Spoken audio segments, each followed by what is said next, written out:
Alhamdulillahi Rabbil Alameen. Wassalatu wassalamu ala Rasulil Ameen wa ala alihi wa sahbihi ajma'in.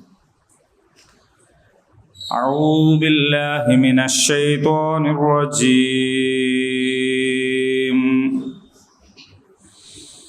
Yas'alunaka 'anil ahillah.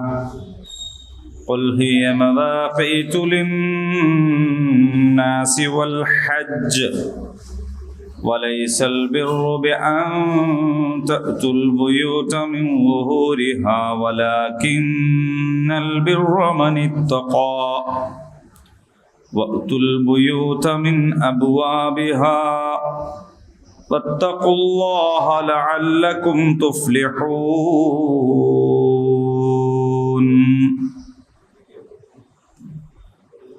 സൂറത്തുൽ ബഖറ 189 188 വരെ നമ്മൾ പഠിച്ചു. അൽഹംദുലില്ലാഹ്. ഇൻഷാ അല്ലാഹ് ഇന്ന് നമ്മൾ 189ാമത്തെ ആയത്ത് മനസ്സിലാക്കാൻ പോവാണ്. എല്ലാവരും ഒന്ന് പാരായണം ചെയ്യാം. യസ്അലൂനക അനിൽ അഹില്ല ഖുൽ ഹിയ മവാഖീതു ലിന്നാസി വൽ ഹജ്ജ് وليس البر بأن تأتوا البيوت من ظهورها ولكن البر من اتقى وأتوا البيوت من أبوابها واتقوا الله لعلكم تفلحون. അപ്പോ യസ്അലൂനക അനിൽ അഹില്ല പാരായണം ചെയ്യുമ്പോൾ അനിൽ അഹില്ല എന്ന് പറയരുത്. അനിൽ അഹില്ല അഹില്ല അനിൽ അഹില്ല. ഖുൽ ഹിയ മവാഖീതു ലിന്നാസ്. അന്നാസ് എന്ന് പറയുന്നിടത്ത് മണിച്ചോദണം. വൽ ഹജ്ജ് വൽ ഹജ്ജ് ഹ അല്ല ഹ والحج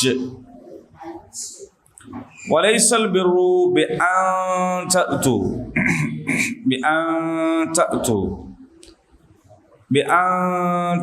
البيوت من ظهورها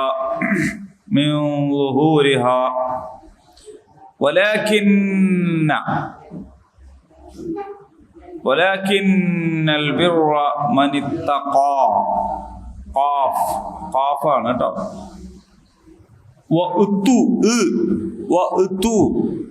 വഅത്തുൽ ബുയൂത മിൻ അബ്വാഹിഹ എന്നല്ല അബ്വാഹിഹ. വത്തഖുല്ലാഹ ലഅല്ലക്കും തുഫ്ലിഹൂൻ. സുക്കൂനുള്ള മീമ് വന്നാൽ ചുണ്ട് പൂട്ടി ഉച്ചരിക്കണം. ഇതാണ് പാരായണം. അധികമൊന്നുമില്ല, പ്രയാസമൊന്നുമില്ല, വളരെ എളുപ്പമാണ്. മൊത്തത്തിൽ തന്നെ ഖുർആൻ എളുപ്പമാണ്, ഇത് പ്രത്യേകിച്ചും എളുപ്പമാണ്.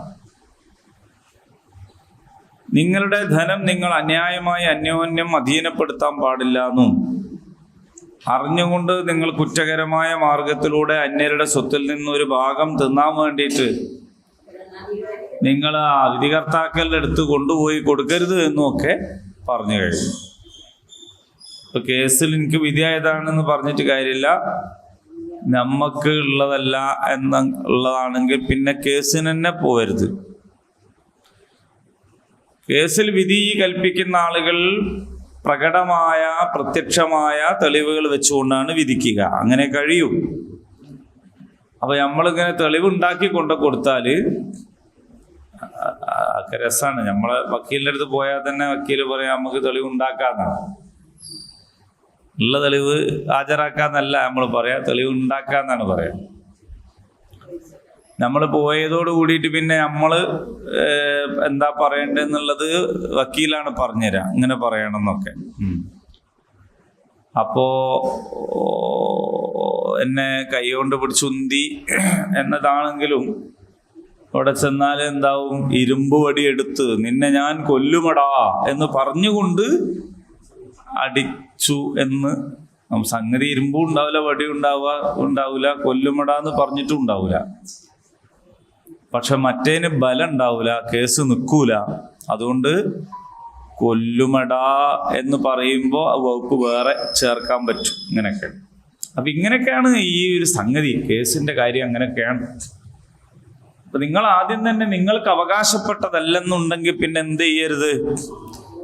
അതിന് പോവന്നെ ചെയ്യരുത്. ഇത്രയാണ് നമ്മൾ പഠിച്ചത്. ഇനി ഇതിന്റെ വാക്കർത്ഥം നോക്കാം.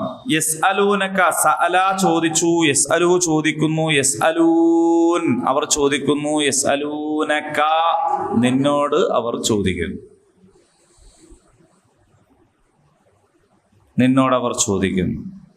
അൻ സംബന്ധിച്ച്, എന്തിനെ സംബന്ധിച്ചാണ്? അൽ അഹില്ല. അഹില്ല എന്ന് പറഞ്ഞാൽ ഹിലാലുകൾ. എന്താണ് ഹിലാൽ?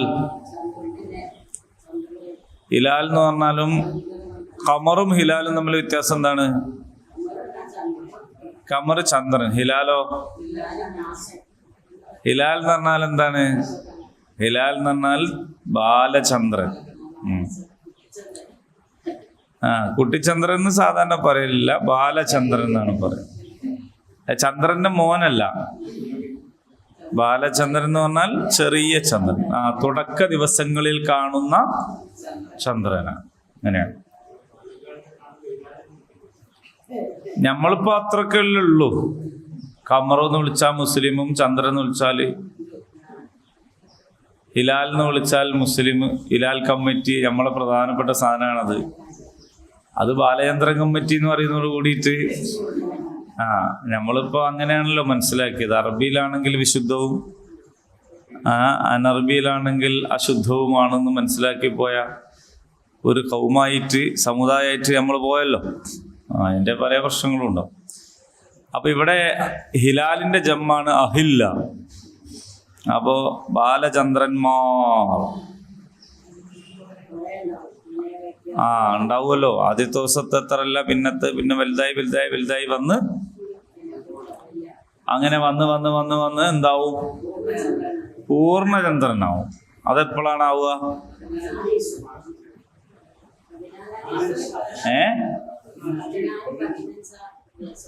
14-ാം രാവുദിച്ചത്. അപ്പൊ 14-ാം രാവിലെ എന്താ സംഭവിക്കുന്നത്? പൂർണ്ണചന്ദ്രനാണ്. ബാക്കിയോടി പാടാനോ? ബാക്കി പാടാൻ ഉദ്ദേശിച്ചിട്ടില്ല, അത്രേ ഉള്ളൂ ഉദ്ദേശിച്ചിട്ടുള്ളൂ. പൂർണ്ണമായി കഴിഞ്ഞാൽ പിന്നെന്താ സംഭവിക്കുക? പിറ്റേന്നോ? പിന്നെ അതേപോലെ ചെറുതായി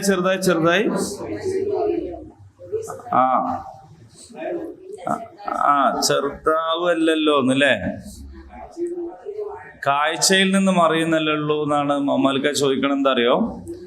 അത് വലുതാവുകയും ചെറുതാവുകയും ഒന്നും ചെയ്യുന്നില്ലല്ലോ, അത് കാഴ്ചയിൽ നിന്ന് മറിയുന്നില്ലല്ലോ എന്നാണ്. കാഴ്ചയിൽ നിന്ന് മറിയുന്നേ ഉള്ളൂ എന്ന് ഞമ്മക്ക് ഇപ്പോഴറിയാം. ആദ്യം അറിയില്ല. എന്താ അവിടെ സംഭവിക്കുന്നത്? ഭൂമിയായാലും സൂര്യനായാലും ചന്ദ്രനായാലും ഒക്കെ എന്താണ് അവിടെ സംഭവിക്കുന്നത് എന്നതിനെ സംബന്ധിച്ച് പണ്ടറിയുന്നതല്ല ഇന്നറിയാം. ഇന്നറിയുന്നതായിക്കൊള്ളണമെന്നില്ല നാളെ അറിയുന്നത്. വീണ്ടും മാറിയേക്കാം. നമുക്കത് വിശദീകരണത്തിൽ വരാം. അർത്ഥം മാത്രം പറഞ്ഞു പോവാ. ഇപ്പോ അഹില്ല, ബാലചന്ദ്രന്മാരെ കുറിച്ച്. ഖുൽ പറയുക, ഹിയ അത് മവാഖീത്ത് കാലം നിർണയിക്കുക. നിങ്ങൾ മീഖാത്ത് എന്നൊക്കെ കേട്ടിട്ടില്ലേ? അപ്പോ ലിന്നാസ് ജനങ്ങൾക്ക്, വൽ ഹജ്ജ് ഹജ്ജിന്റെയും അല്ലെങ്കിൽ ഹജ്ജിനും. അപ്പൊ സാധാരണ നിലക്കുള്ള കാലം നിർണയിക്കാനും സവിശേഷമായി ഹജ്ജിനു വേണ്ടിയുള്ള കാലനിർണയത്തിനും. വലൈസൽ ബിർറു എന്താണ്? പുണ്യം അല്ല, ബിറല്ല. വരിക. നിങ്ങൾ വരുന്നത് അൽ ബുയൂത്ത്, ബൈത്ത് എന്നാണ് വീട്. ബുയൂത്ത് വീടുകളിൽ മിൻ ളുഹൂരിഹാ, അതിൻ്റെ മുതുകിലൂടെ അല്ലെങ്കിൽ പിറകിലൂടെ അല്ലെങ്കിൽ മുകളിലൂടെ. വലാകിന്നൽ ബിർറ, എന്നാൽ പുണ്യം എന്ന് പറയുന്നത് മനിത്തഖാ,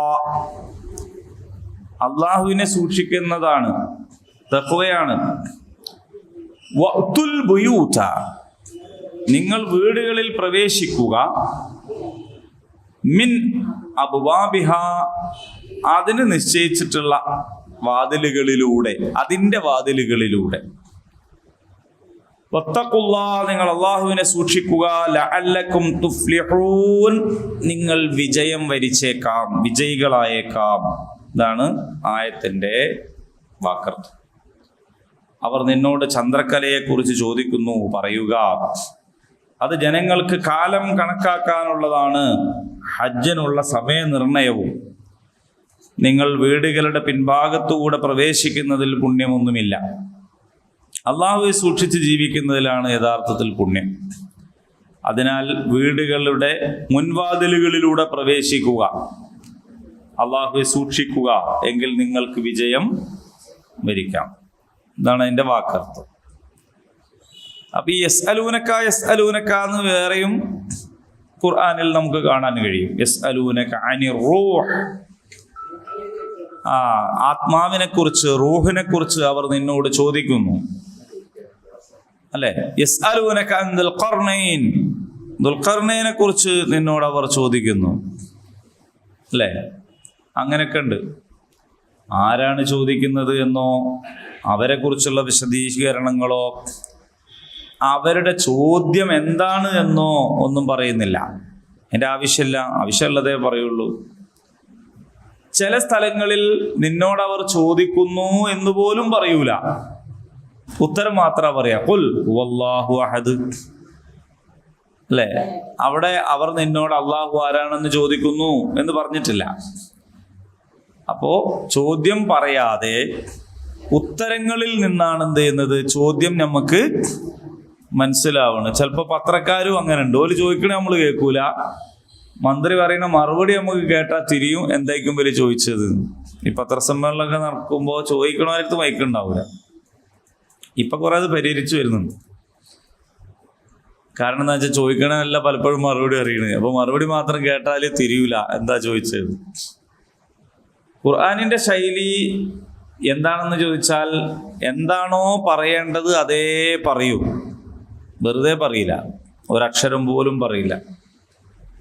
ചില സ്ഥലങ്ങളിൽ അവർ നിന്നോട് ചോദിക്കുന്നു എന്ന് പറഞ്ഞിട്ട് അതിൻ്റെ ഉത്തരം പറയും. വേറെ ചില സ്ഥലങ്ങളിൽ ചോദിച്ച വിവരമൊന്നും പറയാതെ തന്നെ ഉത്തരം പറയാൻ പറയുമ്പോൾ നമുക്ക് മനസ്സിലാവും ഇവർ ചോദിച്ചിട്ടുണ്ട്. പിന്നെ തഫ്സീറുകളിൽ നിന്ന്, ഹദീസുകളിൽ നിന്നൊക്കെ നമുക്ക് മനസ്സിലാവും ഇന്ന സംഗതികളൊക്കെ അവർ ചോദിച്ചിരുന്നു എന്ന് മനസ്സിലാവും. ഒന്ന്. രണ്ടാമത്തത്, അവരെന്ത് ചോദിക്കുന്നു എന്നതല്ല, അവർക്ക് എന്ത് മനസ്സിലാവണം എന്നതിനാണ് അള്ളാഹു ഉത്തരം പറയാ. മനുഷ്യന്മാർ പലതും ചോദിക്കും. ആ ചോദിക്കുന്നതിന് അതിനനുസരിച്ച് പറയാന്നുള്ളതല്ല, ചോദിക്കുന്നതിൻ്റെ പൊരുൾ എന്താണ് അതിനനുസരിച്ചാണ് ഉത്തരം പറയുന്നത്. മനസ്സിലാവുന്നുണ്ടോ നിങ്ങൾക്ക്? ഇപ്പൊ ചില ചോദ്യം നമ്മൾ തന്നെ അങ്ങനെ മറുപടി പറയാം. മക്കള് ചിലപ്പോൾ നമ്മളോട് എന്തെങ്കിലും ഒരു ചോദ്യം ചോദിക്കും. അപ്പൊ നമ്മളതിന് ഉത്തരം പറയാ എന്തായിരിക്കും? വേറെ ഒരു സംഗതി ആയിരിക്കും ഉത്തരം പറയാം. അപ്പോ ഇനി ഇവിടെ ചോറിഞ്ഞി ഉണ്ടോ എന്ന് ചോദിച്ചാൽ ചോറുണ്ടോ ഇല്ലേന്ന് ആയിക്കൂല നമ്മൾ ഉത്തരം പറയാം. ഈ പളർച്ച തിന്നോന്നേക്ക് പറയാം. ഓൻ ചോദിച്ചത് ചോറുണ്ടോന്നാ. ചോറുണ്ടോ ഇല്ലേ എന്നുള്ളതിനല്ല നിങ്ങൾ ഉത്തരം പറയണേ. നിങ്ങൾ എന്തിനാ ഉത്തരം പറയണത്? പൊരിച്ചമീൻ ഇനി ഉണ്ടോ, പൊരിച്ചമീൻ ഉണ്ടോ ഇല്ലേന്ന് കണക്കെടുക്കാനല്ലല്ലോ ഓൻ ചോദിക്കണത്. അപ്പൊ ഉണ്ടോ ഇല്ലേന്ന് പറയണതിന് പകരം എനിക്ക് ഇനി വേണമെങ്കിൽ തരാം. അപ്പൊ എന്തായി? അപ്പോ ചോദിക്കണേനല്ല ഉത്തരം, പക്ഷെ ചോദിക്കുന്നത് എന്തിനാണ് എന്നതിനാണ് ഉത്തരം, അല്ലേ? ചോദിക്കുന്നത് എന്തിനാണ് എന്നതിനാണ് ഉത്തരം. നാളെ നിങ്ങൾ എങ്ങോട്ടാ പോണത്? എനിക്കിപ്പോൾ എവിടാ പോകാനുള്ളത്? ചിലപ്പോൾ അതായിരിക്കും ഉത്തരം. അപ്പൊ നാളെ എങ്ങോട്ടാ പോണതെന്ന് ചോദിക്കണതിൻ്റെ അർത്ഥം എന്താണ്? നാളെ നിങ്ങൾക്ക് ജോലി ഉണ്ടോ? ഇപ്പം അങ്ങനെ പോകണ്ട. ചിലപ്പോൾ അതേക്ക് ഉത്തരവ്. കാരണം നാളെ ജോലി ഉണ്ടോ ഒക്കെ ചോദിച്ചു കൊണ്ടുവരുന്നത് എന്തിനാണ്? ഓക്കെ അങ്ങ് പോകാൻ വേണ്ടിയിട്ടേ. അപ്പോൾ ഇപ്പം പോകണ്ടെന്നാണ് ഉത്തരമെങ്കിൽ അതെ. അപ്പോൾ നമ്മൾ തന്നെ ചിലപ്പോൾ ചോദിക്കണേനല്ല ഉത്തരം പറയാം അല്ലേ? ഒന്ന് ചോദിച്ചാൽ നമുക്ക് മനസ്സിലാവും എന്തിനാണിത് ചോദിക്കണമെന്ന്. അപ്പം അതിനനുസരിച്ച് ഉത്തരം. അള്ളാഹിനെ സംബന്ധിച്ചിടത്തോളം നമുക്ക് ചിലപ്പോൾ നമ്മൾ ചോദിക്കണേനല്ല ഉത്തരം പറയണമെങ്കിൽ ചിലപ്പോൾ നമ്മളിത് തെറ്റിപ്പോകും. കാരണം അതിനായിക്കോലെ ചോദിച്ച്. അള്ളാഹ്ക്ക് അങ്ങനെ തെറ്റൂലല്ലോ. അള്ളാഹ്ക്ക് ശരിക്കും അറിയാലോ ഇവരെന്തിനാ ചോദിക്കുന്നത്. അത് അള്ളാഹുവിൻ്റെ ഇൽമാണല്ലോ. അപ്പോൾ ഒരു മനുഷ്യൻ വന്നിട്ടൊരു കാര്യം ചോദിച്ചാൽ അതെന്തിനാണ് എന്നത് അള്ളാഹ്ക്ക് നന്നായിട്ട് തിരിയും. ഇപ്പൊ യസ്അലൂനക അനി റൂഹ്, എന്താണ് റൂഹ് എന്ന് ചോദിച്ചപ്പോൾ അള്ളാഹു പറഞ്ഞത് അതൊക്കെ അള്ളാഹിൻ്റെ അടുത്തുള്ള വിവരാന്ന് പറഞ്ഞേക്കെന്നാണ്. എന്താണ് റൂഹ് എന്ന് പറഞ്ഞു കൊടുത്തില്ല. അതെന്തുകൊണ്ടാണ് പറഞ്ഞു കൊടുക്കാതിരുന്നത്? എല്ലാ സംഗതികളും പറഞ്ഞാൽ തിരിയൂല. തിരിയാഞ്ഞാപ്പം എന്ത് ചെയ്യും? തിരിയുന്ന കാര്യമല്ലേ പറഞ്ഞു കൊടുത്തിട്ട് കാര്യമുള്ളൂ. LKG പഠിക്കുന്ന ഒരു കുട്ടി നമ്മളടുത്ത് വന്നിട്ട് ഒരു സംശയം ചോദിക്കുകയാണ്. അപ്പം ചിലത് നമ്മൾ ആ കുട്ടീനോട് അതിന് തിരിയുന്നതാണെങ്കിലേ പറഞ്ഞു കൊടുക്കുള്ളൂ. LKG പോട്ടെ, 4ാം ക്ലാസ് പഠിക്കുന്ന ഒരു മോള് വന്നിട്ട് ചോദിച്ചാൽ ചിലപ്പോൾ നമ്മൾ ഒരാൾക്ക് മോള് വലുതായാലേ മനസ്സിലാവുള്ളൂ കേട്ടോ എന്ന് പറയും. എന്താ അമ്മ വലുതാവാൻ കാത്തുക്കണ്, നിങ്ങൾക്ക് ഇപ്പം തന്നെ അങ്ങ് പറഞ്ഞു തന്നൂടെ എന്ന് വെച്ചിട്ട് കാര്യമില്ല. അപ്പോൾ പറഞ്ഞു കൊടുത്താൽ തിരിയൂല. മനസ്സിലായില്ലേ നിങ്ങൾക്ക്? നമുക്ക് വേഗം മനസ്സിലാവും. അങ്ങനെ ഒരു കാര്യമുണ്ട്. പിന്നെ മറന്നു പോയാലും പറയുമ്പോൾ വേഗം മനസ്സിലാവും. അൽഹംദുലില്ലാ. അപ്പോ ചില കാര്യങ്ങൾ അപ്പം മനസ്സിലാവൂല, പിന്നെ മനസ്സിലാവുള്ളൂ. അപ്പൊ അന്നേരം പറഞ്ഞു കൊടുത്തിട്ട് കാര്യമില്ല. ഇപ്പൊ നിങ്ങളിപ്പോ പറഞ്ഞത് ചന്ദ്രനാടങ്ങനെ നിൽക്കുന്നതാണ്, വലുതായില്ല ചെറുതായില്ല എന്നുള്ളത് നമുക്കിപ്പോ മനസ്സിലാവാനുള്ള കാരണം എന്താണ്? അത് നമ്മൾ ഗോളങ്ങളെ കുറിച്ച് ഗ്രഹങ്ങളെ കുറിച്ച് ചിലതൊക്കെ മനസ്സിലാക്കിയത് കൊണ്ടാണ്. ഇങ്ങനെ മനസ്സിലാക്കാത്ത ഒരു കാലത്ത് ഗ്രഹങ്ങളെ കുറിച്ചിട്ട് ഒരുപാട് സംഗതികൾ അങ്ങ് പറഞ്ഞു കൊടുത്താൽ എന്താവൂല? ഓൾക്ക് മനസ്സിലാവൂലായിരുന്നു. ഇപ്പൊ ചന്ദ്രനെ കുറിച്ച് ചില അടിസ്ഥാന വിവരങ്ങൾ ഞാൻ പറയാം. ഈ വിവരം ഞാൻ ഓരോട് പറഞ്ഞു കൊടുത്തിനെങ്കിൽ, ഇപ്പൊ ഭൂമിയിൽ നിന്ന് ചന്ദ്രനിലേക്കുള്ള ശരാശരി ദൂരം എത്രയാണ്? പറയും.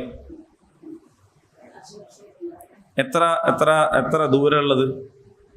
എത്ര കിലോമീറ്റർ ദൂരമുണ്ട്? എത്ര?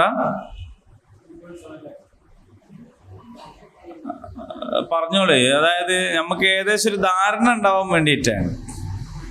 നമ്മളെ ഭൂമിയിൽ നിന്ന് ചന്ദ്രനിലേക്ക് എത്ര കിലോമീറ്റർ ദൂരം ഉണ്ടാവും?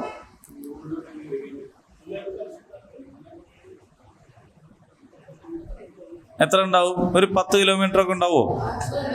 അല്ല, എത്ര ഉണ്ടാവും? നിങ്ങൾ എത്ര ഊഹിക്കുന്നത്? എത്രയോ ദൂരം. 1900 കുറെ കൊല്ലം മുമ്പ് എന്ന് പറഞ്ഞ മാതിരിയാണ്. 3,84,400 കിലോമീറ്റർ ആണ് പറയുന്നത്. 3,80,000. ഇവിടുന്ന് കോഴിക്കോട്ടേക്ക് 10 കിലോമീറ്റർ ആണെന്ന് മനസ്സിലാക്കണേ നിങ്ങൾ. 3 ലക്ഷം എന്ന് പറയുമ്പോൾ അപ്പോൾ 3,84,400 കിലോമീറ്റർ ദൂരമുണ്ട് ഭൂമിയിൽ നിന്ന് ചന്ദ്രനിലേക്ക് എന്നതാണ് ഇപ്പോൾ മനസ്സിലാക്കുന്ന ഒരു കണക്ക് എന്നേ പറഞ്ഞോളൂ. കാരണം ഇവിടെ നാടൻ വരെ നിങ്ങളുള്ളൊരു ടാപ്പൊന്നും ഉണ്ടായിട്ടല്ല, ഇത് വേറെ ഒരുപാട് സംഗതികൾ വെച്ചുകൊണ്ട് കണക്കാക്കിയതാണ്. പിന്നെ ഇത് ചുറ്റിക്കൊണ്ടിരിക്കുന്ന ഭ്രമണപഥമുണ്ട്. ഭ്രമണപഥം എന്ന് പറയുന്നത് അവിടെ അങ്ങനെ ഒരു റോഡൊന്നുമില്ല, പക്ഷേ അതൊരു സങ്കല്പമാണ്. എന്തായാലും പറയാ. അപ്പൊ അത് എത്ര ഉണ്ടെന്ന് വെച്ചാൽ 10,921 കിലോമീറ്റർ ആണ് അതിൻ്റെ ദൂരം. ഇനി അതിൻ്റെ വേഗം, ഭ്രമണത്തിന്റെ വേഗം പറയുന്നത് 3680.5 കിലോമീറ്റർ പെർ മണിക്കൂർ. ഒരു മണിക്കൂറിൽ മോട്ടോർ സൈക്കിൾ ഓടിക്കാൻ പറ്റുന്ന പരമാവധി വേഗത 50 കിലോമീറ്ററാണ്. 50 കിലോമീറ്റർ വേഗതയാണ് സ്ട്രെയിറ്റ് റോഡിന് മോട്ടോർ സൈക്കിൾ ഓടിക്കാൻ പറ്റുന്ന പരമാവധി വേഗത, ട്രാഫിക് നിയമം അനുസരിച്ച്. അപ്പൊ അങ്ങനെ വരികയാണെങ്കിൽ ഇത് എത്ര വേഗതയുള്ളത്? 3680.5 കിലോമീറ്റർ ആണ്. പിന്നെ ഇദ്ദേഹം കുറച്ച് ചെരിഞ്ഞിട്ടാണ് ഈ ഭ്രമണപഥം ഉള്ളത്, 5.16 ഡിഗ്രി. ഇങ്ങനെ കുറെ വിവരങ്ങൾ നമുക്ക് ഇപ്പോൾ കിട്ടും. ചന്ദ്രനുമായിട്ട് ബന്ധപ്പെട്ട കുറെ വിവരങ്ങൾ നമ്മളെ വീട്ടിൻ്റെ അടുത്തുള്ള ചന്ദ്രനെ പറ്റിയല്ല, നമ്മളെ സാക്ഷാൽ ദ മൂൺ അൽ ഖമർ എന്ന് പറയുന്നതിനെ കുറിച്ചിട്ട് കിട്ടും. അപ്പോ ചന്ദ്രന്മാരെ കുറിച്ച് ചോദിച്ചപ്പോൾ ഈ കാര്യങ്ങളൊന്നും പറഞ്ഞു കൊടുക്കുകയല്ല അള്ളാഹു ചെയ്തിട്ടുള്ളത്. ഇത്തരം കാര്യങ്ങളൊക്കെ കൂടി പറഞ്ഞു കൊടുക്കുകയല്ല ചെയ്തിട്ടുള്ളത്. അവിടുത്തെ ചൂട് എത്രയാണ്? 120 ഡിഗ്രി സെൽഷ്യസ് ആണ് പകല് സമയത്ത് അവിടെ ചൂടുണ്ടാവുക. രാത്രി സമയത്ത് -173 ഡിഗ്രി സെൽഷ്യസ്. ഇങ്ങനത്തെ കുറേ വിവരങ്ങൾ അവർക്ക് പറഞ്ഞു കൊടുത്തിട്ട് അവർക്ക് എന്ത് മനസ്സിലാവാനാണ്? അവരെ ചോദ്യപ്പാവുന്നല്ല.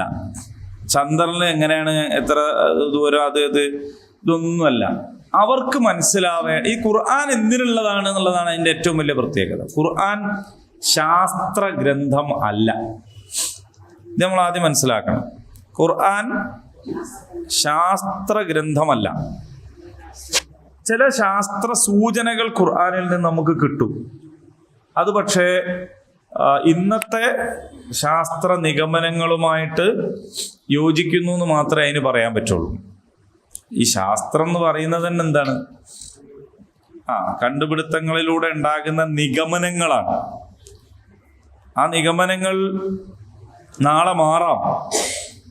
നിഗമനങ്ങൾ അതിൽ തന്നെ നിന്നോളന്നില്ല, മാറാം. ആദ്യം പറഞ്ഞത് ഭൂമി പരന്നിട്ടാണ്. ഭൂമി പരന്നിട്ടാണ്. സംഗതി ശരിയല്ലേ? എല്ലായിടത്തും പരന്നിട്ടല്ല. ഇപ്പൊ ഭൂമി എന്തായിട്ടുണ്ട്? ഉരുണ്ടോടത്തൊന്നും പോയി. ഭൂമിന്റെ ഉരുളിച്ചക്ക് വേറെ ഒരു പ്രത്യേകത ഉണ്ട്. അപ്പൊ ഉരുണ്ടതാണെങ്കിലും അത് അങ്ങനെ ഉരുണ്ടതല്ല. എന്താ ഭാഷ അതിന് പറയാ? ഉരുണ്ടതിന് വേറെന്തോ ഒരു എന്തോന്നാണ്. അപ്പൊ ഇനിയും ചിലപ്പോ മാറാം, നമുക്കറിയില്ല. അപ്പൊ നമ്മൾ ഇവര് പറയുന്നതിനെല്ലാം ആയത്തുണ്ട് എന്ന് പോയാൽ എന്താവും? അത് കുറച്ച് കഴിഞ്ഞ് മാറുമ്പോ ആയത്ത് എന്താക്കും? അതൊക്കെ നിഗമനങ്ങളാണ്. ഇപ്പൊ എനിക്ക് ഓർമ്മയുണ്ട്, ഞാൻ 4ാം ക്ലാസ് പഠിക്കുമ്പോൾ ഈ സൗരയൂഥത്തെ കുറിച്ച് മാഷ് പറഞ്ഞു തന്നത്. 2 കുട്ടികൾ വരിയെന്നാണ്. ഇങ്ങനെ ആര് വരിയെന്ന് പറഞ്ഞാലും പാഞ്ഞു പോകുന്നൊരു ശീലം ഉണ്ടായിരുന്നു എവിടെ ചെന്നാൽ. ഇപ്പൊ കുറച്ച് അങ്ങനെ പോണ്ടില്ല എന്ന് വെച്ചു. മുമ്പ് അങ്ങനല്ലേ? ഒരാൾ വരിക പറഞ്ഞാൽ ഞാനാ പോവാ, 2 ആൾ വരിക പറഞ്ഞാലേ അടുത്തവനും ചാൻസ് ഉണ്ടാവുള്ളൂ. അത് പോയി വിടും എന്തിനായാലും. അപ്പൊ മാഷ് ഞാൻ ആദ്യം ചെന്നപ്പോ എന്നോട് പറഞ്ഞു, ഈയാണ് സൂര്യൻ നിന്ന്. അവിടെ നിൽക്കാൻ പറഞ്ഞു. അവിടെ നിന്ന് അതൊരു സൗകര്യമായി തോന്നി, കാരണം നിന്നാ മതിയല്ലോ. മറ്റവരോട് പറഞ്ഞു ഈ ഭൂമിയാണ്. അപ്പോൾ സ്വന്തം ചുറ്റയും വേണോ, ഒന്നെ ചുറ്റയും വേണം. മെനക്കെട്ട പണിയാണ് ഓന് കിട്ടിയത്. ഞാനിങ്ങനെ നിൽക്കുകയാണ്, പോസ്റ്റ്, പുതിയ ഭാഷ പറഞ്ഞാൽ പോസ്റ്റായി. മറ്റവൻ ഇങ്ങനെ സ്വന്തവും കറങ്ങുന്നുണ്ട്, എന്നെയും കറങ്ങുന്നു. ഇങ്ങനെയാണ്. സൂര്യൻ ഇങ്ങനെ നിൽക്കുകയാണ്, ഭൂമി ഇങ്ങനെ സ്വയം ചുറ്റുന്നു, സൂര്യനെയും ചുറ്റുന്നു. ഇങ്ങനെ ഇപ്പൊ മാറി.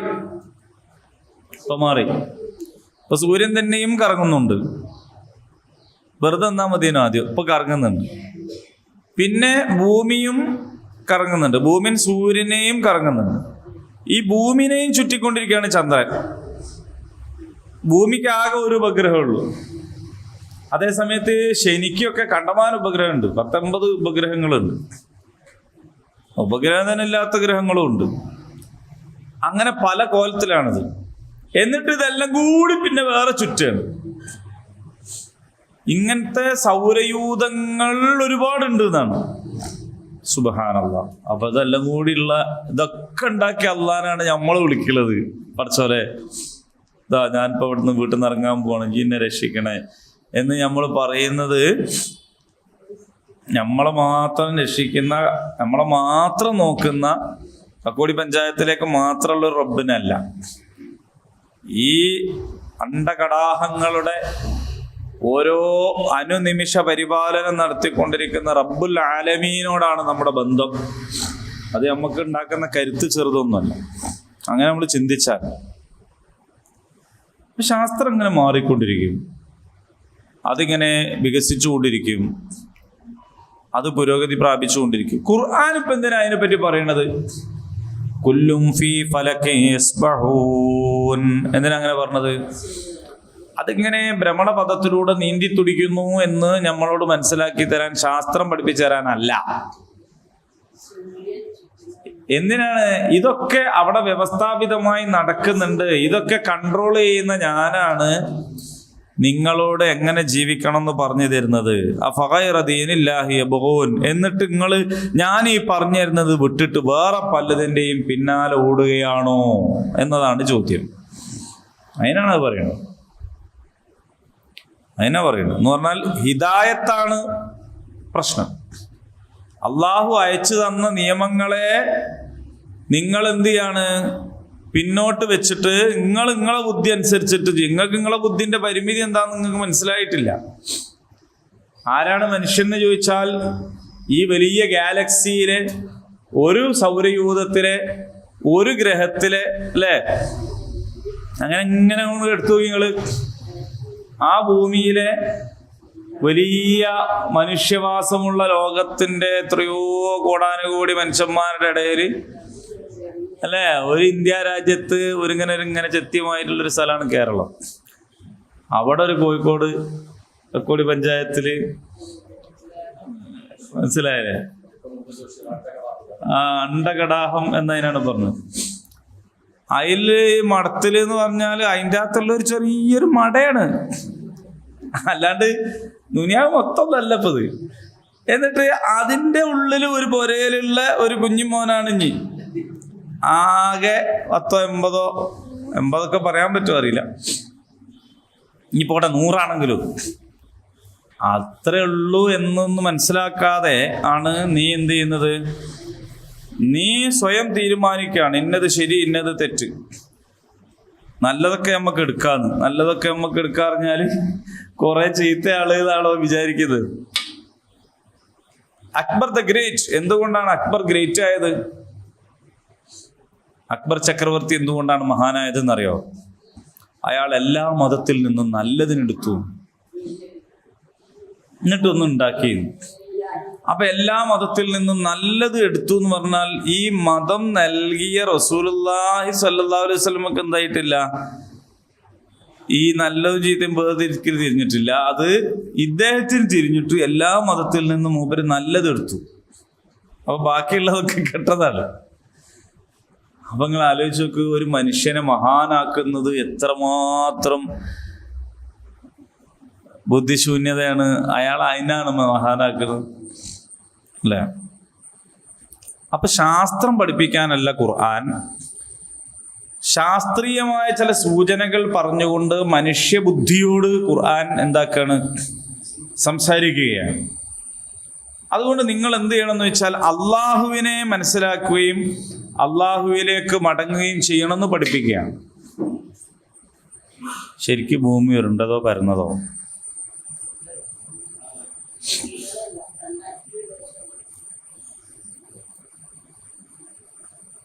ഇനി ഞാൻ നിങ്ങൾക്ക് വിഷമാവില്ലെങ്കിൽ ഒരു കാര്യം പറയാം. എന്താ കാര്യം എന്ന് വെച്ചാൽ, ഭൂമിയെക്കുറിച്ച് മാത്രമല്ല, പൂർണ്ണമായും ഉരുണ്ട ഒരു സാധനം പൂർണ്ണമായും പരന്നതായിരിക്കും. പൂർണ്ണമായും പരന്ന ഒരു സാധനം പൂർണ്ണമായും ഉരുണ്ടതായിരിക്കും. എന്ത് മനസ്സിലായി? വിഷമായോ? രാവിലെ തന്നെ വേണപ്പത്. പൂർണ്ണമായും ഉരുണ്ട ഒരു സാധനം പൂർണ്ണമായും പരന്നതായിരിക്കും. പൂർണ്ണമായും പരന്ന സാധനം പൂർണ്ണമായും ഉരുണ്ടതായിരിക്കും. നിങ്ങൾക്ക് എന്തോ മനസ്സിലായോ?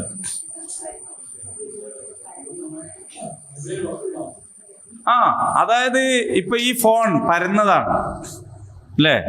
ഇത് പരന്നൊരു സാധനം, പൂർണ്ണമായി പരന്നതല്ല. കാരണം ഇതിന്റെ പരപ്പ് ഇവിടുന്ന് ഇങ്ങനെ പോയി ഇവിടെ എത്തിയാൽ നിൽക്കൂ. ഇത് ഇതിന്റെ കോർണറാണ്, ഇതിന്റെ വക്കുണ്ട്. ഈ വക്ക് പരന്നിട്ടല്ല, ഇവിടെ നിന്നുപോയി. അപ്പൊ പരന്ന സാധനമാണ്, പക്ഷെ ഇത് പൂർണ്ണമായും പരന്നതല്ല. കാരണം നമ്മൾ ഈ പരന്നിടത്തൂടെ ഇങ്ങനെ കൈ കൊണ്ടുപോയി ഇവിടെ എത്തുന്നതോടുകൂടി ഇതിന്റെ പരപ്പ് അവസാനിച്ചു. അത് പൂർണ്ണമായും പരന്നതല്ല. ഇനി ഈ പരപ്പ് അവസാനിക്കുന്നില്ല എന്ന് വിചാരിക്കുക, ഇതിങ്ങനെ എവിടെ തൊട്ടാലും പരന്നിട്ടാൻ വിചാരിച്ചോ. അപ്പൊ ഇങ്ങനെ പരന്ന് ഇങ്ങനെ പോകുന്നുണ്ടെങ്കിൽ അതിന്റെ അർത്ഥം എന്താണ്? ഇത് ഉരുണ്ടതാണ് എന്നാണ്. ഒരു ബോള്, ആ ബോളിന്റെ എവിടെ തൊട്ടാലും പരന്ന സ്ഥലത്തേക്ക് അവിടെ അല്ലേ. അപ്പൊ ഇങ്ങനെ തൊട്ട് എവിടെ തൊട്ടാലും പരന്നിട്ടായിരിക്കും. അപ്പൊ എന്തായിരിക്കും ശരിക്കും അതിന്റെ കോലം? ഉരുണ്ടതായിരിക്കും. അപ്പൊ ഉരുണ്ട ഒരു സാധനത്തിന്റെ മുകളിലാണ് എവിടെ തൊട്ടാലും പരന്നതാവുള്ളൂ. മനസ്സിലായോ? ഇത് പരന്നിട്ടാണ്, പക്ഷെ ഇങ്ങനെ പോയി ഇവിടെ എത്തിയാ നിന്ന്, ഇവിടെ നിൽക്കാതെ ഇങ്ങനെ തൊട്ട് ഇങ്ങനെ എവിടെ പോയാലും പരന്നുകൊണ്ടാണ് തൊടുന്നതെങ്കിൽ ഈ സാധനം എന്തായിരിക്കും? ഉരുണ്ടതായിരിക്കും. അപ്പോൾ അള്ളാഹു ഖുർആനിൽ ചോദിക്കുകയാണ്, ഭൂമിയെ നാം നിങ്ങൾക്ക് പരത്തി തന്നില്ലയോ? ഭൂമി പരത്തി തന്നില്ലയോ എന്ന് അള്ളാഹു ചോദിക്കുന്നു. എന്ന് പറഞ്ഞാൽ അങ്ങനെ പരന്നതാവണമെങ്കിൽ ഭൂമി എന്തായിരിക്കണം? ഉരുണ്ടതായിരിക്കണം. അല്ലെങ്കിൽ നമ്മളിങ്ങനെ പോയി കക്കോടി മുക്ക് കഴിഞ്ഞാൽ പിന്നെ ഭൂമി ഇടും താഴെ ഒറ്റ പോക്കേക്ക് അല്ലേ. അല്ലെങ്കിൽ പോട്ടെ, കോഴിക്കോട് ഭൂമി വാതുക്കൽ എന്നൊരു സ്ഥലമുണ്ട്. വാണിമേല് ഭൂമി വാതുക്കൽ എത്തിയാ പിന്നെ വാതുക്കൽ എത്തിയില്ലേ, പിന്നെ അങ്ങോട്ട് വാതിൽപ്പടിയാ, പിന്നെ ഒരൊറ്റ തായല്. അങ്ങനെയാണോ? കടലിലെ വെള്ളമൊക്കെ തൂത്തൂലേ ഭൂമി ഇങ്ങനെ തിരിയുമ്പോ. അപ്പൊ ഭൂമിയിൽ നിങ്ങൾ എവിടെ ചെന്നാലും പരപ്പ് അനുഭവപ്പെടും. അതിന്റെ അർത്ഥം ഭൂമി എന്താണ്? ഈ പരന്നതാണോ ഉരുണ്ടതാണോ എന്ന് ചോദിക്കൽ ഇത്രേ കഥയുള്ളൂ. ഭൂമി പരന്നതാണോ എന്ന് വെച്ചാണ് നമ്മൾ അനുഭവത്തിൽ, ഉരുണ്ടതാണോ എന്ന് വെച്ചാൽ ആണ് നമ്മളുടെ ചിന്തയിലും ആലോചനയിലും. ഇത്രേ ഉള്ളൂ. അപ്പൊ പരിശുദ്ധ ഖുർആനിൽ പറയുന്ന ഇത്തരം കാര്യങ്ങളെ കുറിച്ച് നമുക്കുണ്ടാകേണ്ടുന്ന അടിസ്ഥാന വിവരം, ഖുർആൻ ശാസ്ത്രഗ്രന്ഥം അല്ല. ഖുർആനിൽ പറയുന്ന ശാസ്ത്ര സൂചനകൾ ഹിദായത്തിന് വേണ്ടി പറയുന്നതാണ്. നമ്മുടെ സന്മാർഗമാണ് പ്രധാനം. അപ്പൊ അതിലൂടെ നമ്മൾ ചിന്തിച്ചു മനസ്സിലാക്കിയിട്ട് എന്ത് ചെയ്യണം? റബ്ബന മാ ഖലഖ്ത ഹാദാ ബാതില സുബ്ഹാനക ഫഖിനാ അദാബന്നാർ. പടച്ചോനെ, നീ ഇതൊന്നും വെറുതെ സൃഷ്ടിച്ചതല്ല, അങ്ങനെ പാഴ്വേല ചെയ്യുന്നവനല്ല നീ, അതുകൊണ്ട് നീ ഞങ്ങളെ നരകത്തിൽ നിന്നും കാക്കണേ എന്ന ഒരു തിരിച്ചറിവ് ഉണ്ടാവാൻ വേണ്ടിയാണ് എന്നർത്ഥം. അപ്പൊ യസ്അലൂനക അനിൽ അഹില്ല, ബാലചന്ദ്രന്മാരെ കുറിച്ച് അവർ നിന്നോട് ചോദിക്കുന്നു, നീ അവരോട് പറഞ്ഞു കൊടുക്ക്. എന്താ പറഞ്ഞു കൊടുക്കേണ്ടത്? അതെങ്ങനെയാണ് ചെറുതാവുന്നത് വലുതാവുന്നത് എന്നാണ് എന്നൊക്കെയുള്ള കാര്യത്തിന്റെ വിശദീകരണം എല്ലാം അവിടെ വെച്ചു. അതിങ്ങനെ കറങ്ങുന്നതുകൊണ്ടാണ് ഇത് ഉപഗ്രഹം, അതൊന്നല്ല പറയാൻ പോയത്. നീ അവരോട് പറയുക, ഹിയ മവാഖീതു ലിന്നാസി വൽ ഹജ്ജ്, മനുഷ്യന്മാർക്ക് സമയം തിരിയാൻ വേണ്ടിയിട്ടാണിത് അവരോട് പറഞ്ഞു കൊടുക്കും.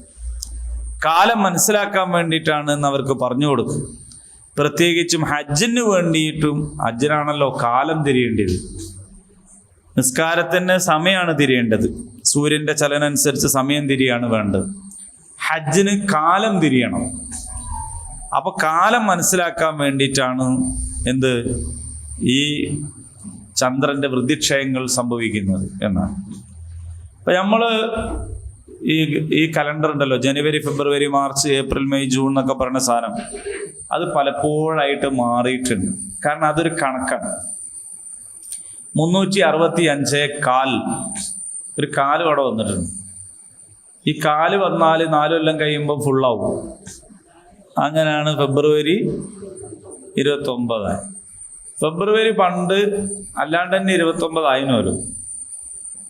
പക്ഷേ ഈ ആഗസ്റ്റും ജൂലൈ ഒക്കെ ഉണ്ടായതിന്റെ പിന്നിലൊരു കഥ ഉണ്ടെന്നാല് ജൂലിയസ് സീസർ ഇയാൾ എന്ത് ചെയ്തെന്ന് വെച്ചാല് എൻ്റെ പേരിൽ അറിയപ്പെടുന്നത് 31 ദിവസം വേണം തീരുമാനിച്ചു. അപ്പോ അഗസ്റ്റ് സീസർ 30 തീരുമാനിച്ചു. എന്നാ പിന്നെ ആഗസ്റ്റ് 31 വേണം തീരുമാനിച്ചു. ഇതിപ്പോ എവിടുന്ന് എടുക്കുക? ഞാൻ ഫെബ്രുവരി 29 ഒന്നും കൂടെ എടുത്തു എന്നാണ് പറയുന്നത്. അപ്പൊ എന്ന് പറഞ്ഞാൽ ഇങ്ങനെ പല പ്രാവശ്യം എടുക്കുകയും വെക്കുകയും ഒക്കെ ചെയ്തിട്ട് ഈ ഒരു കോലത്തിലായതാണ് നമ്മൾ എണ്ണുന്ന ഗ്രിഗോറിയസ് കലണ്ടർ എന്ന് പറയും. അത് അങ്ങോട്ടും ഇങ്ങോട്ടൊക്കെ മാറിയിട്ട്. അപ്പൊ അങ്ങനെ നോക്കുകയാണെങ്കിൽ ഇപ്പൊ 2024 എന്നത് നമ്മളുടെ ഒരു സങ്കല്പമാണ്. ശരിക്കും ഇതിപ്പോ എത്രാമത്തെ കൊല്ലാണ് എന്നുള്ളത് അള്ളാഹു ആലോ നമുക്ക് അറിഞ്ഞൂടാ. കാരണം ഇവര് ഇത് കൈകാര്യം ചെയ്ത ആൾക്കാർ അങ്ങോട്ടും ഇങ്ങോട്ടൊക്കെ മാറ്റിയിട്ട്. പക്ഷെ ചന്ദ്രവർഷത്തെ സംബന്ധിച്ചിടത്തോളം നിങ്ങൾക്ക് അങ്ങനെ മാറ്റാനാവൂല. കാരണം അത് കണ്ണുകൊണ്ട് കാണുന്ന കേസാണ്. ഒരുപക്ഷെ ചന്ദ്രപ്പിറ കാണുന്നിടത്ത് തർക്കം ഉണ്ടാവുകയോ അശ്രദ്ധയിലായിട്ട് കാണാതാവുകയോ ഒക്കെ ചെയ്താലും നേരത്തെ നമ്മൾ പറഞ്ഞ 14 എന്ന് പറഞ്ഞില്ലേ, കുറച്ച് കഴിയുന്നതോട് കൂടിയിട്ട് അതെന്താവും, അത് തിരുത്തപ്പെടും. അപ്പൊ അത് നേർക്കുനേരെ കണ്ട് മനുഷ്യന്മാർക്ക് മനസ്സിലാവുന്ന, എല്ലാവർക്കും എല്ലാ സാധാരണ ജനങ്ങൾക്കും കാണാൻ പറ്റുന്ന രീതിയിലാണ് ഇതിന്റെ വലിപ്പ ചെറുപ്പം ഉള്ളത്. അപ്പൊ അതുകൊണ്ടാണ് മവാഖിതുൽ ലിന്നാസ്, എല്ലാ മനുഷ്യന്മാർക്കും ഇതിനെക്കുറിച്ചിട്ട് എന്താണ് മനസ്സിലാക്കാൻ കഴിയും. അപ്പോൾ കാലഗണനയാണ്. പ്രത്യേകിച്ച് ഹജ്ജിനാണ് ഈ കാലം നന്നായി മനസ്സിലാക്കേണ്ടതായിട്ട് ഉള്ളത്. ഹജ്ജ് കാലത്തും ചെയ്യേണ്ടതല്ലേ. ദുൽഹജ്ജ് 9 തന്നെ അറഫയിൽ നിൽക്കണം. അങ്ങനെ അപ്പോ ഏതൊക്കെയാണ് വിശുദ്ധ മാസങ്ങൾ?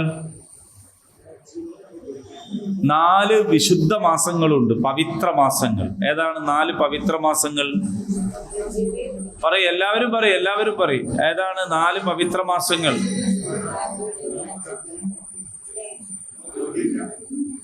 ആ ആ ആ റജബ്, പിന്നെ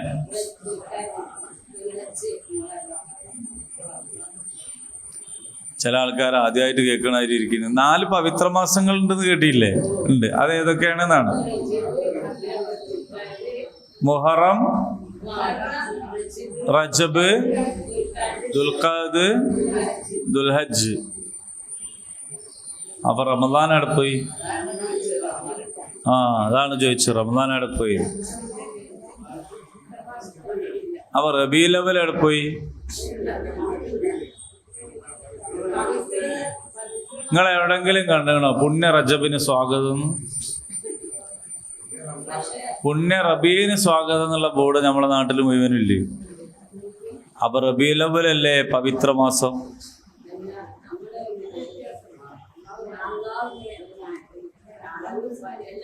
യുദ്ധം നിഷിദ്ധമാക്കിയ 4 മാസങ്ങൾ, അന്ന് ആ 4 മാസങ്ങളിൽ യുദ്ധം ചെയ്യാൻ പാടില്ല. വഴി സുരക്ഷിതമായിരിക്കണം.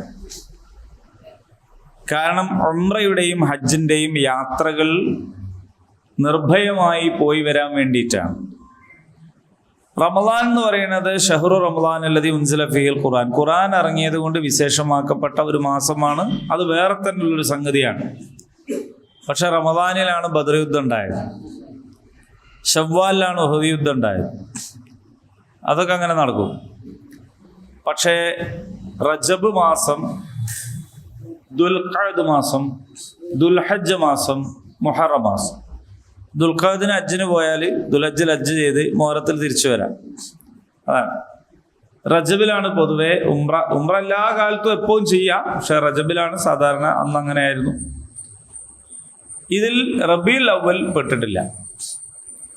റബീഉൽ അവ്വലിന് എന്തെങ്കിലും ഒരു പ്രത്യേകത പരിശുദ്ധ ദീനുൽ ഇസ്ലാമിൽ ഉണ്ടായിരുന്നുവെങ്കിൽ ചുരുങ്ങിയ പക്ഷം ഈ 4-ൽ ഒരു മാസം റബീഉൽ അവ്വൽ ആകുകയായിരുന്നു, അല്ലേ?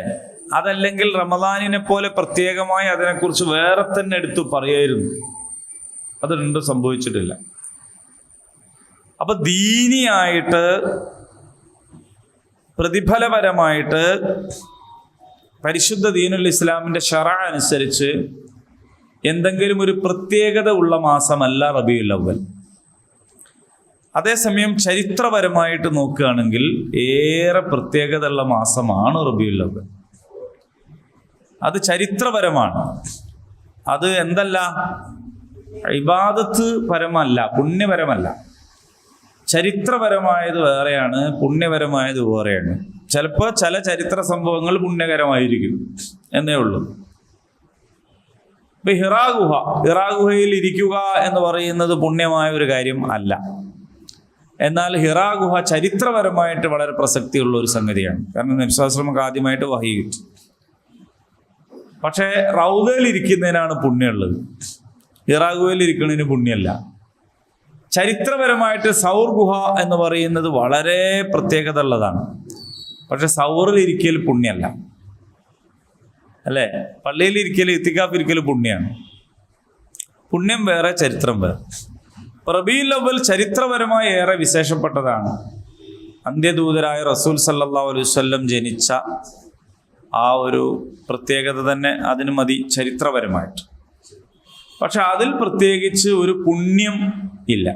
ഉണ്ടായിരുന്നെങ്കിൽ അങ്ങനെ പ്രത്യേകിച്ച് പറയായിരുന്നു. അങ്ങനെ പറഞ്ഞിട്ട് 4 മാസങ്ങൾ വേറെയാണ്. അപ്പോ ഈ 4 മാസങ്ങളെക്കുറിച്ചാകാം ഈ ചോദ്യം എന്നും ഒരു അഭിപ്രായമുണ്ട്. അൽ അഹില്ല എന്ന് പറയുമ്പോൾ പ്രത്യേകമാക്കപ്പെട്ട മാസങ്ങൾ എന്നാണ് അർത്ഥമെന്നും ഒരു വിശദീകരണം കാണാവുന്നതാണ്. അതെങ്ങനെയാണ് ആ വിശദീകരണം മനസ്സിലായതെന്ന് ചോദിച്ചാൽ അതിന്റെ ശേഷം പറഞ്ഞത് ഹജ്ജിനെ കുറിച്ചാണ്.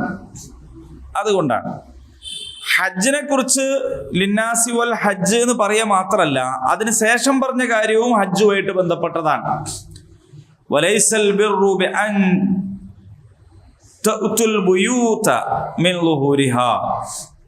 അന്ന് ഉണ്ടായിരുന്ന ഒരു വിചാരം, ഇഹ്റാമിൽ പ്രവേശിച്ച് ഹജ്ജിന് പോയ ആൾക്കാർ തിരിച്ച് വീട്ടിലേക്ക് വരേണ്ടത് മുൻവാതിലിലൂടെയല്ല എന്ന ഒരു ധാരണ ഉണ്ടായിരുന്നു. പുരയിലേക്ക് കയറേണ്ടതേ മുമ്പാരത്തെ വാതിലിലൂടെ അല്ല. കാരണം പാപങ്ങളൊക്കെ ആയിട്ട് പോയി അതേ വാതിലിലൂടെ തന്നെ തിരിച്ച് വരരുത്. എന്നിട്ട് അവരെന്ത് ചെയ്യുന്ന വെച്ചാൽ വീടിന്റെ മച്ച് പൊളിച്ച് അകത്തേക്ക് ചാടുകയും അല്ലെങ്കിൽ പിറകു വശത്തിലൂടെ കയറുകയും ഒക്കെ ചെയ്യായിരുന്നു എന്നാണ് അന്നത്തെ ഒരു വിശ്വാസം. അപ്പോ മുൻവാതിലിലൂടെ പ്രവേശിക്കാതെ പിറകു വശത്തുകൂടെ പ്രവേശിക്കുന്നു. വീട്ടിന്റെ വയ്യേപ്പുറത്തെ വാതിൽ ഏടാണ് എന്നുള്ളത് നാട്ടിലെ പെണ്ണുങ്ങളോട് ചോദിച്ചാൽ മനസ്സിലാവും.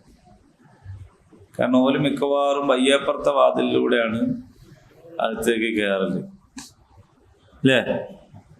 വയ്യേപ്പുറത്തെ വാതിലൂടെ അല്ലേ കയറ? അടുക്കള ഭാഗത്തൂടെ അല്ലേ കയറ? ആകെ പണ്ടേനോ എക്സ്പയർ ആയിപ്പോയി. ഇപ്പൊ അങ്ങനല്ല. ഇപ്പൊ വയ്യേപ്പുറത്തെ വാതിൽ തന്നെ ഉണ്ടാവൂല, ഫ്ലാറ്റിനൊക്കെ ആകെ ഒരു വാതിലുണ്ടാവുള്ളൂ, അല്ലേ? അപ്പൊ അള്ളാഹു പറയുന്ന ഒരു നിയമമാണ്, നിങ്ങൾ എന്ത് ചെയ്യണമെന്നറിയോ? വഖ്തുൽ ബുയൂത മിൻ അബ്വാബിഹ. ഒരു വീട്ടിലേക്ക് കയറാൻ ഉണ്ടാക്കിയ വാതിലുണ്ട്, അതിലൂടെയാണ് കയറേണ്ടത്.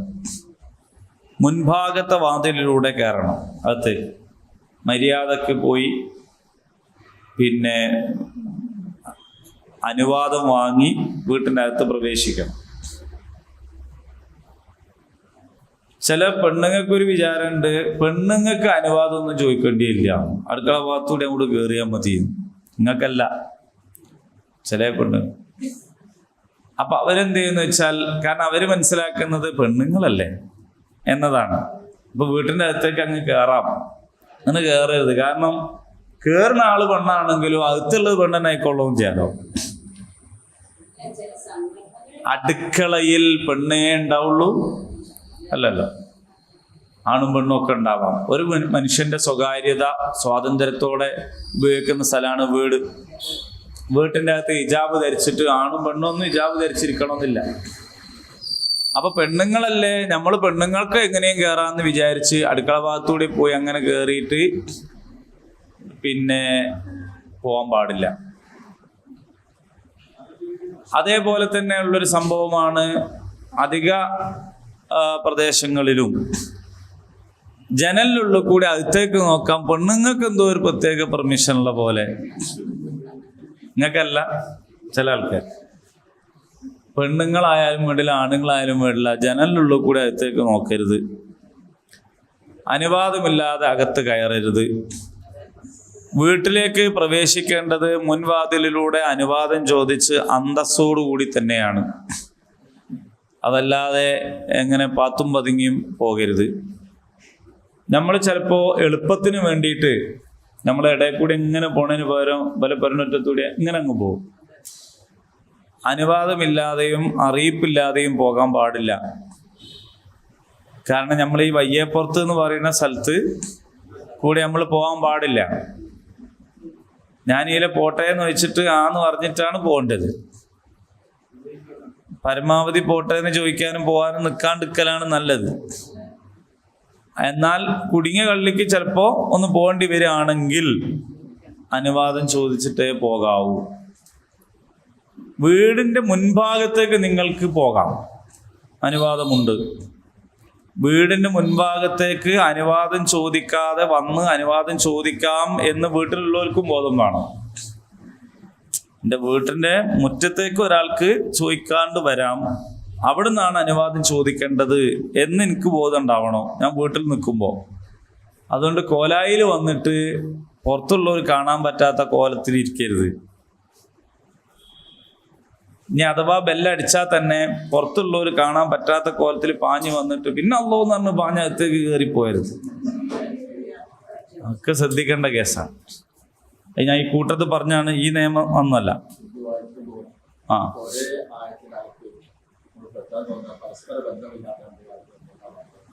പക്ഷെ ഇത് പരസ്പര ബന്ധമുള്ളതാണ്.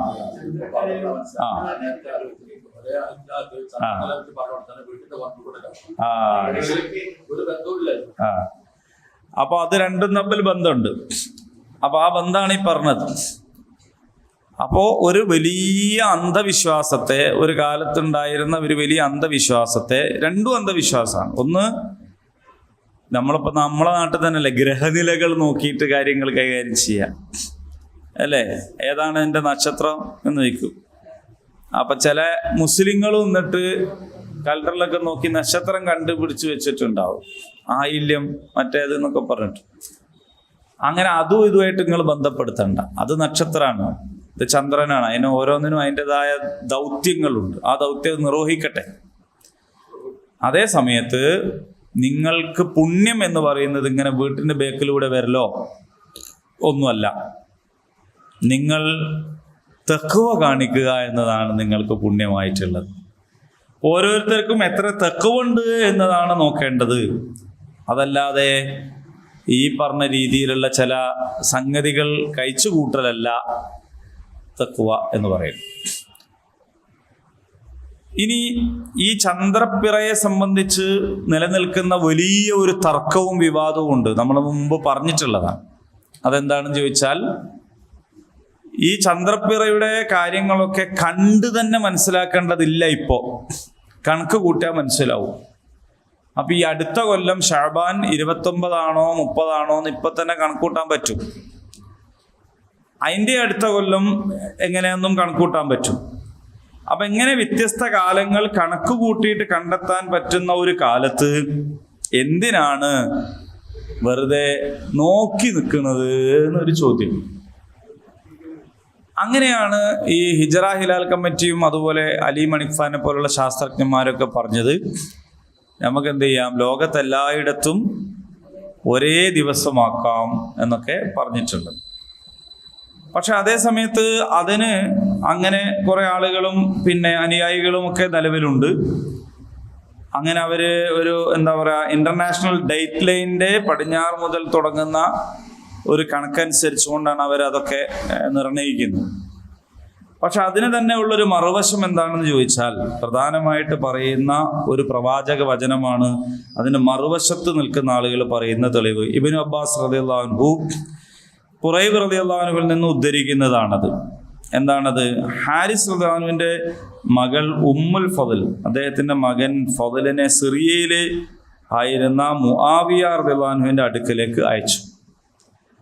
അങ്ങനെ ഫضൽ പറയാണ്, ഞാൻ സിറിയയിലെത്തി, അവർ നിർദ്ദേശിച്ച കാര്യങ്ങളൊക്കെ ചെയ്തു തീർത്തു. അപ്പോഴാണ് സിറിയയിൽ റമദാൻ ആരംഭിച്ചത്. വെള്ളിയാഴ്ച ഞാൻ റമദാൻ മാസപ്പിറ കണ്ടു. മാസാവസാനം ഞാൻ മദീനയിലേക്ക് മടങ്ങി. അബ്ദുല്ലാഹി ബിൻ അബ്ബാസ് റളിയല്ലാഹു അൻഹു എന്നോട് ചോദിച്ചു, എപ്പോഴാണ് നീ അത് കണ്ടത്? ഞാൻ വെള്ളിയാഴ്ച രാത്രി കണ്ടു എന്ന് പറഞ്ഞു. അദ്ദേഹം ചോദിച്ചു, നീ അത് നേരിട്ട് കണ്ടോ? ഞാനത് നേരിട്ട് കാണുകയും എൻ്റെ കൂടെ മറ്റുള്ളവരും അത് കാണുകയും അവരും മുആവിയയും നോമ്പെടുക്കുകയും ചെയ്തു. അപ്പോൾ അദ്ദേഹം പറഞ്ഞു, ഞങ്ങൾ അത് കണ്ടത് ശനിയാഴ്ച രാത്രിയാണ്. അതിനാൽ ഞങ്ങൾ 30 തികയുന്നത് വരെയോ അത് കാണുന്നത് വരെയോ നോമ്പ് തുടരും. ഞാൻ ചോദിച്ചു, മുആവിയ മാസപ്പിറവി കണ്ടതും അദ്ദേഹത്തിന്റെ നോമ്പും താങ്കൾക്ക് മതിയാവുകയില്ലേ? അദ്ദേഹം പറഞ്ഞു, ഇല്ല, ഇപ്രകാരമാണ് അള്ളാഹുവിന്റെ ദൂതർ നമ്മളോട് കൽപ്പിച്ചിരിക്കുന്നത്. അപ്പോ ലോക മുസ്ലിങ്ങൾ അംഗീകരിക്കുന്ന സിഹാഹു സിത്ത, സഹീ മുസ്ലിം ഉൾപ്പെടെ 4 ഹദീസ് ഗ്രന്ഥങ്ങളിലും ഈ ഹദീസ് ഉണ്ട്. അപ്പോ ഇത് വെച്ചുകൊണ്ടാണ് പറയുന്നത്, അങ്ങനെ കണക്ക് നോക്കിയാൽ പോരാ, കാണുന്ന വേണം. അത് കാരണം കണക്ക് ശരിയാവോ തെറ്റാവോ എന്നുള്ള വിഷയമല്ല, കാണാൻ വേണ്ടി പറഞ്ഞ വിഷയമാണ്. അതുകൊണ്ടാണ് ഇത്ര ആധുനിക കാലത്തും കണക്ക് നോക്കാനൊക്കെ കഴിവുണ്ട് എന്ന് മനസ്സിലാക്കുന്ന കാലത്തും സൗദി അറേബ്യ ഉൾപ്പെടെ എന്ത് ചെയ്യുന്നത്, കാണുക എന്ന് പറയുന്ന ഒരു സംഗതിക്ക് പ്രാധാന്യം കൊടുക്കും. എന്തായാലും ഇത് രണ്ടു കൂട്ടരും അവരവരുടേതായ തെളിവും കാര്യങ്ങളും ഒക്കെ വെച്ചുകൊണ്ട് സമർത്ഥിക്കുന്ന സംഗതിയാണ്. എന്ന് പറഞ്ഞാൽ തർക്കമുള്ളൊരു വിഷയമാണ് അത്. പിന്നെ ഓരോ ദിവസം ആയി കിട്ടിയ നമുക്കൊക്കെ സന്തോഷമാണ്, അത് വേറെ കാര്യം. നമുക്കൊരു കലണ്ടർ എന്നുള്ള ആൾക്ക് മനം മര്യാദയ്ക്ക് കൊണ്ടെടുക്കാൻ പറ്റുന്ന ഒരു സംഗതിയാണെങ്കിൽ അൽഹംദുലില്ലാഹ് നല്ല കാര്യം. പക്ഷെ നമുക്ക് ആയി കിട്ടിയാൽ നല്ലതാണെന്നുള്ളത് മാത്രം മതിയാവില്ലല്ലോ ഒരു സംഗതിക്ക് പ്രമാണമായിട്ട്. അപ്പൊ കണക്ക് അറബി കലണ്ടറിൽ വ്യത്യാസം വരും. ഇപ്പൊ നമ്മൾ നോക്കുമ്പോൾ ഓരോ പ്രദേശത്തിനനുസരിച്ച് അങ്ങോട്ടും ഇങ്ങോട്ടൊക്കെ ചെറിയ മാറ്റങ്ങൾ ഉണ്ടാവും, ഡേറ്റ് വ്യത്യാസമൊക്കെ ഉണ്ടാവും. പക്ഷെ ആ ഡേറ്റ് വ്യത്യാസം പിന്നെ തിരുത്തപ്പെടും. അങ്ങനെ തിരുത്തപ്പെടുന്നത് കൊണ്ടാണ് നമ്മൾ കൊല്ലത്തിൽ ഇത്ര കാലമായിട്ടും നമുക്ക് ഒന്നോ രണ്ടോ ദിവസത്തെ വ്യത്യാസം ഉണ്ടാവുന്നുള്ളൂ. അല്ല, ഇപ്പോ എന്തുകൊണ്ടാണ് മലയാളത്തില് പിന്നെ കേരളത്തിലും സൗദി അറേബ്യയിലുമായിട്ട് ഒരു ദിവസം വ്യത്യാസം ഉണ്ടെങ്കിൽ ആ ഒരു ദിവസത്തെ വ്യത്യാസം ഉള്ളൂ എന്നുള്ളത് പിന്നീട് തിരുത്തപ്പെടുന്നത് കൊണ്ടാണ്. വ്യത്യാസം ഉണ്ടാവും, വ്യത്യാസം ഇല്ലാത്തതായിരുന്നു നല്ലത്. പക്ഷേ നിലവിൽ ഉള്ള സ്ഥിതി അനുസരിച്ച് ഇതിൽ തീരുമാനത്തിൽ എത്തിയിട്ടില്ല. രണ്ടു കൂട്ടരും രണ്ടായിട്ട് പറയുന്നു, രണ്ട് ന്യായങ്ങൾ അവർക്കുണ്ട്. അറഫന്റെ ദിവസം നോക്കിയിട്ടാണ് തീരുമാനിക്കുന്നത്, കണക്കല്ല. കാരണം സൗദി അറേബ്യയിലാണല്ലോ അറഫ ഉള്ളത്. അപ്പൊ അവിടെ എന്നാണ് ദുൽഹജ്ജ് 9 എന്ന് കണക്ക് നോക്കിയിട്ടല്ല തീരുമാനിക്കുന്നത്, മാനം നോക്കിയിട്ടാണ്. അപ്പൊ നമ്മൾ പിന്നെ കണക്ക് നോക്കിയിട്ട് ഇവിടുന്ന് പെരുന്നാളും നോമ്പൊക്കെ ആക്കിയാലും ഹജ്ജിന് പോയാലും നമുക്ക് എന്ത് ചെയ്യാൻ പറ്റില്ല, കണക്ക് നോക്കാൻ കഴിയില്ല. കാരണം അവിടെ കാണലായതുകൊണ്ട് അവിടെ കണ്ടിട്ട് ഉറപ്പിക്കുന്ന ദിവസമാണ് ദുൽഹജ്ജ് 9 വരുള്ളൂ. അപ്പൊ നമ്മൾ ഒറ്റക്ക് പോയി അറഫയിൽ നിൽക്കാനും കഴിയില്ലല്ലോ. അപ്പൊ അതുകൊണ്ട് അവിടെ നോക്കലാണ്. നമുക്കിപ്പോൾ അതിൽ ചെയ്യാൻ പറ്റുന്ന ഒരു സംഗതി എന്താന്ന് ചോദിച്ചാൽ, ഒരു പ്രതിപക്ഷ ബഹുമാനത്തോടെ പരസ്പര ബഹുമാനത്തോടെ ഭിന്നിപ്പില്ലാണ്ടിരിക്കാൻ വേണ്ടി ശ്രമിക്കുക എന്നുള്ളതാണ്.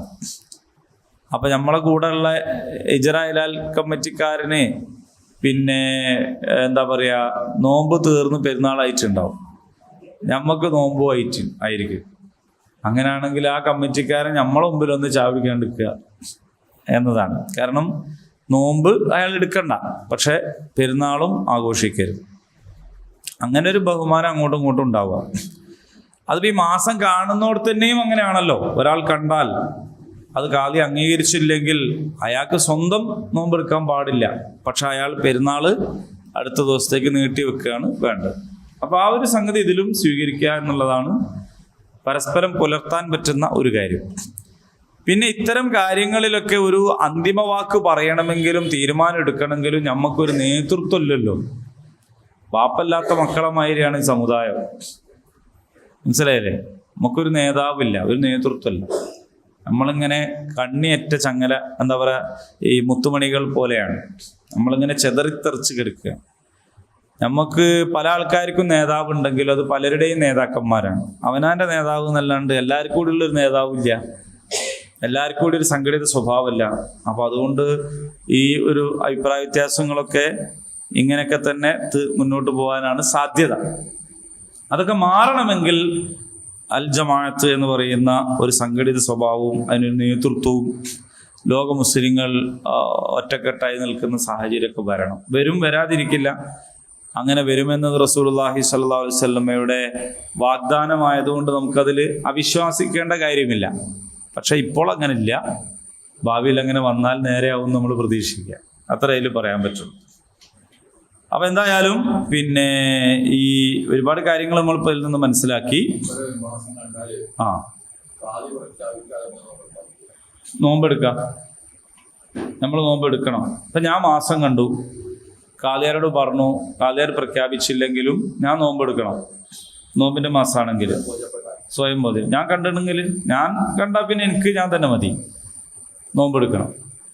പക്ഷെ ഞാൻ ശഅബാൻ 29 മാസം കണ്ടു, കാലിയാരോട് പറഞ്ഞു, കാലിയാർ സമ്മതിച്ചില്ല. അപ്പം ഞാൻ പിറ്റേന്ന് നോമ്പെടുക്കാൻ പാടില്ല, പെരുന്നാളും കഴിക്കരുത്. അതാണ് പെരുന്നാൾ ജനങ്ങളുടെ കൂടെ എന്ന് പ്രത്യേക ഹദീസും. ജനങ്ങൾ പെരുന്നാൾ ആഘോഷിക്കുമ്പോൾ നിങ്ങൾ പെരുന്നാൾ ആഘോഷിക്കുക. അപ്പം ഞാൻ സ്വന്തം കണ്ടു, 29 എന്ന് കണ്ടു, എനിക്ക് ബോധ്യമുണ്ട് നോമ്പ് തീർന്നിരിക്കുന്നു. അപ്പം ഞാൻ പിറ്റേ ദിവസം ശവ്വാൽ 1 അന്ന് നോമ്പെടുക്കൽ ഹറാമാണ്, അപ്പം ഞാൻ നോമ്പെടുക്കരുത്.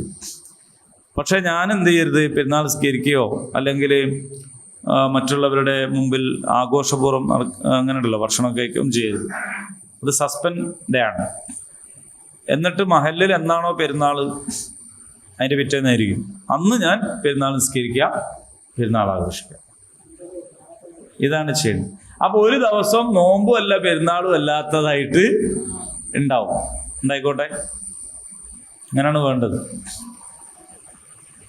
ശരി, ഒന്നുകൂടി ഓതിയിട്ട് നിർത്താം. അഊദു ബില്ലാഹി മിനശ് ശൈത്വാനിർ റജീം.